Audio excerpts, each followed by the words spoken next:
Guys ये बहुत ही प्यारा दिखने वाला चार्ट इन्फो एज का है, ठीक है, Naukri.com का। मुझे पता है बहुत सारे लोग, आप में से बहुत बहुत सारे लोग इसमें इन्वेस्टेड होंगे, और ख़ास तौर पे जो कंपाउंडिंग स्टॉक्स में इन्वेस्टमेंट करते हैं ना, उन्होंने इसमें इन्वेस्टमेंट पक्का किया होगा।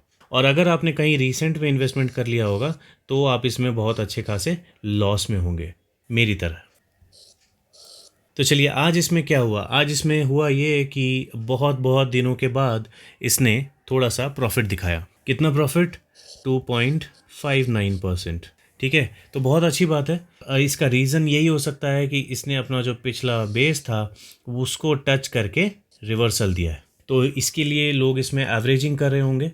जिनके पास ये नहीं होगा वो नई बाइंग कर रहे होंगे ऑब्वियसली। तो क्या मैं भी ये करने वाला हूँ या क्या मैंने ये किया? नहीं, इसमें मैंने कोई एवरेजिंग नहीं की है।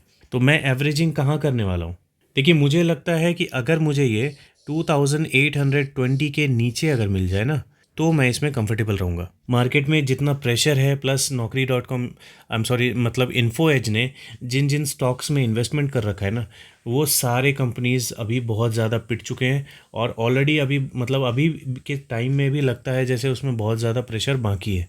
तो इसलिए मुझे लगता है कि ये इस लेवल के आसपास, या फिर बोल सकते हैं ये मूविंग एवरेज जो जा रहा है ना रेड कलर का, तो इस मूविंग एवरेज के आसपास में मुझे अगर कहीं मिल जाए ना टच होते हुए, तो मैं इसमें ज़्यादा कंफर्टेबल रहूँगा मेरी सेकेंड एसआईपी करने के लिए।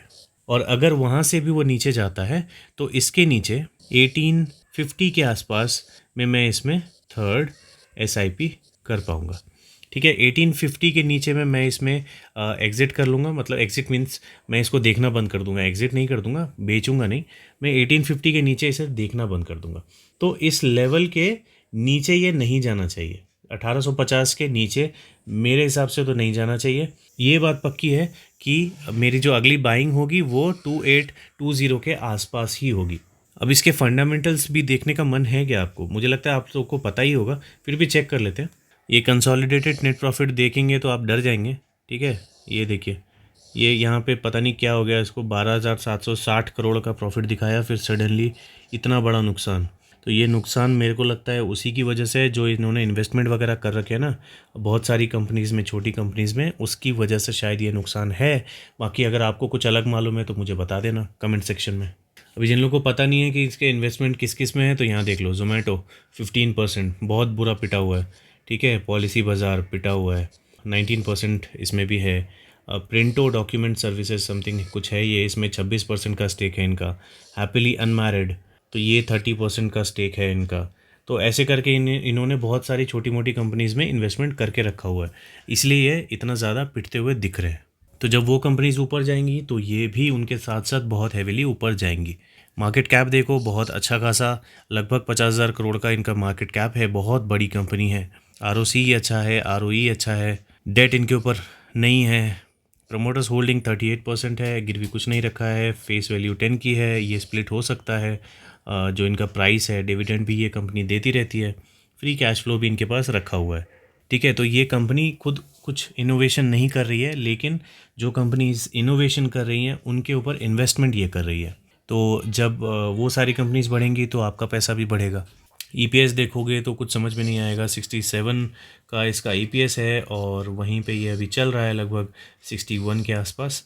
और ईपीएस के चार्ट वगैरह देखोगे तो जैसा मैंने बोला कुछ समझ में आएगा नहीं। ठीक है, बकवास ही दिखेगा। मार्केट में देखोगे तो ई कॉमर्स में, मार्केट में ये सबसे बड़ी कंपनी है। ठीक है, मार्केट की लीडर है, और इसके बाद ही जो कंपनी है उसमें इसका इन्वेस्टमेंट है।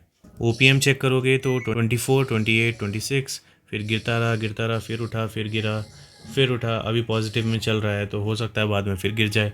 गाइस, ये पीछे गाना आपको सुनाई देगा तो उसके लिए माफ़ी चाहता हूँ। मैं उसे रोक नहीं सकता, वैसा कोई मैं mic noise remover mic use नहीं करता।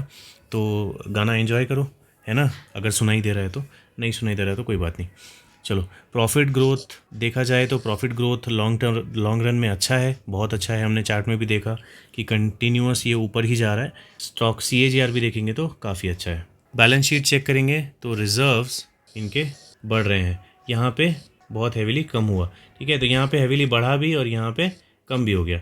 ओके, तो ओवरऑल देखेंगे तो ये बहुत अच्छा दिख रहा है।